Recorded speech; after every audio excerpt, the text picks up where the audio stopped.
Good evening, everybody. It's good to see you all today. Thank you so much for inviting me here. I'm so happy to speak, especially on the occasion of World AIDS Day that's coming up on Sunday. One of the things that I do here at CBST is I run a virtual group for people living with HIV. And it's on Tuesdays, it's free, and it's just a Zoom meeting. It's very easy. So if anybody wants to come to it, please come and see me. Even if you're not technologically advanced, it's a pretty easy thing, and I can help out with that too. I was asked to speak a little bit about me and how I got here. And I wrote a whole bunch of stuff down, and I saw a friend here who said, are you ready? Did you write everything down? And I said, I'm halfway there. So I wrote a few other things, towards the end. So we'll see how this goes. But I speak from the heart because I live from the heart. So one thing I wanted to talk about was my history. And so I grew up, I'm 56, so I grew up in the 80s. I'm definitely an 80s child. And in the 80s, there was a lot of fear and shame around being gay.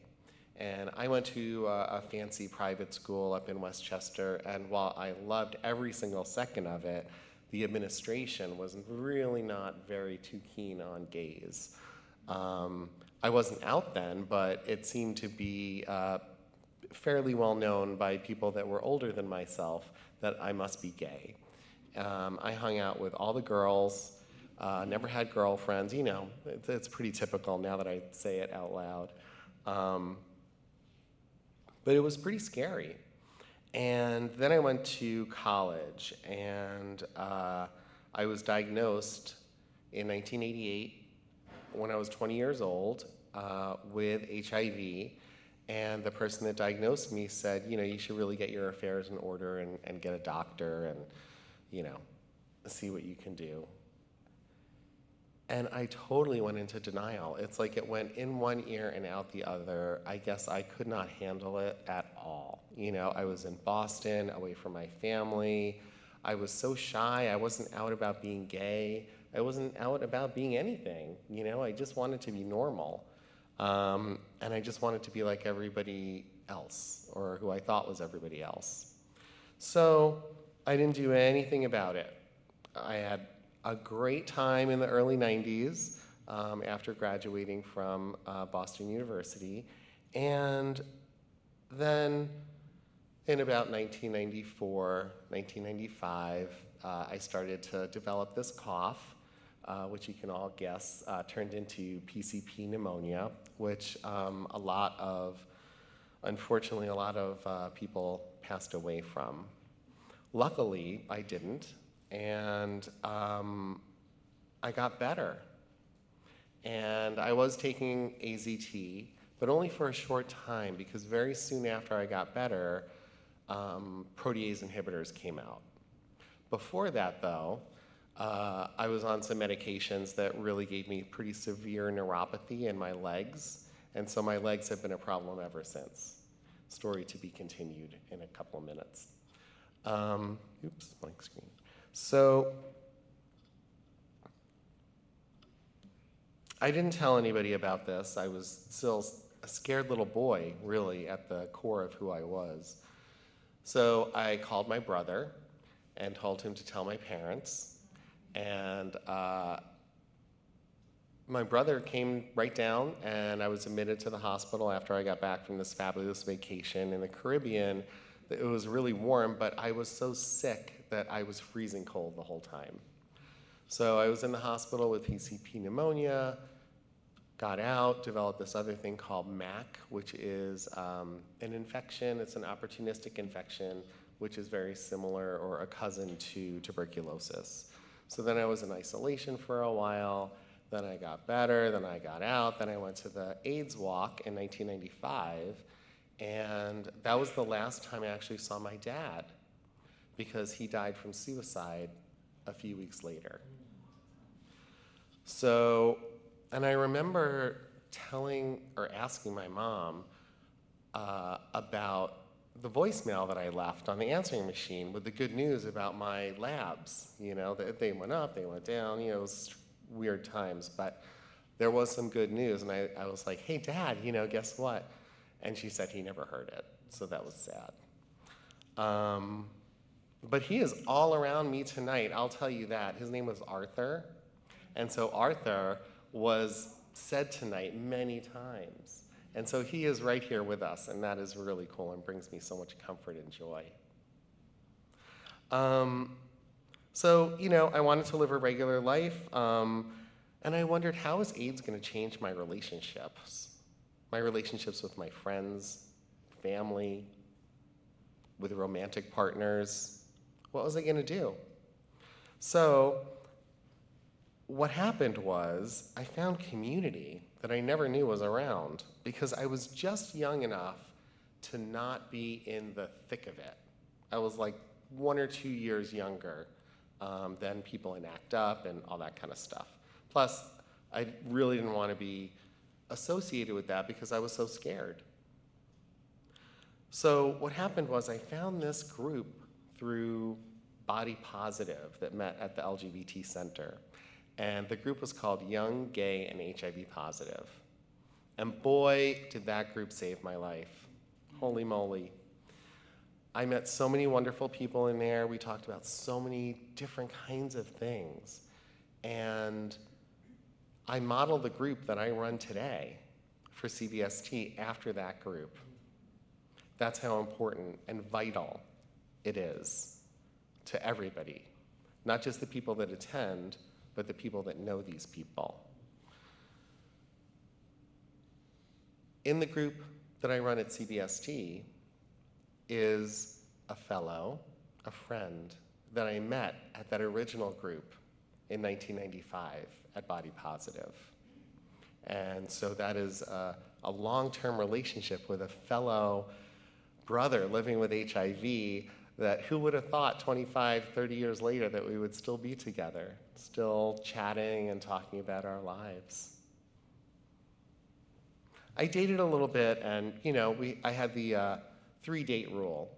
I would tell someone on the 3rd date that I was living with HIV. So I did that for a little while, and eventually I met this wonderful man who I told on the 3rd date, and he said, oh, I wish you had told me sooner, but we moved past that. We wound up getting married, and we had a wonderful life. That's when I became a social worker. That's when I really started to thrive and accept who I was.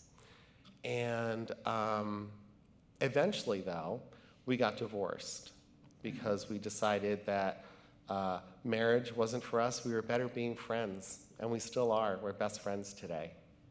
And I met another man named Maxwell, who's sitting right there. And now I'm married to Maxwell, and now I'm a Rosenberg, and I'm not a Kramer anymore. Identity shift again. So, and a very cool one. In my time working, I've worked at the center and HMI in the youth program, and I remember trying to put together HIV groups. A little bit earlier, it was still a little harder. They didn't really want to have HIV groups for young people. Prevention groups, yes, absolutely. Living with it, not so much. But I found my way, and I found a boss. This was crazy. So, being the shy little boy, I never wanted to tell anyone I had HIV, but when I applied to a certain job, I wrote it in my cover letter. It was a strength. And I got that job. And one of the things I said to my boss was, I want to run a group for people living with HIV, infected or affected, so living with or just knowing people that are living with HIV. And I want to be out about my status too. And he said, you do what you want and I'll support you. So I did it. And let me tell you, that was one of the most amazing things that ever happened to me, because there was this one young man who came to one of our groups, and I said, the go-around was, what's your diagnosis story? Tell us about your last test, right? And remember, not everyone in the group was living with HIV, and these are teenagers. So this one boy gets up and he says, well, I had my last test on Monday, and it came out positive. So the room went silent. And someone said, group hug. You know how kids are, right? And oh my goodness, it was the sweetest thing. I wish we had filmed it because it really could have been a movie. It was just beautiful. And so I knew I'm on the right path.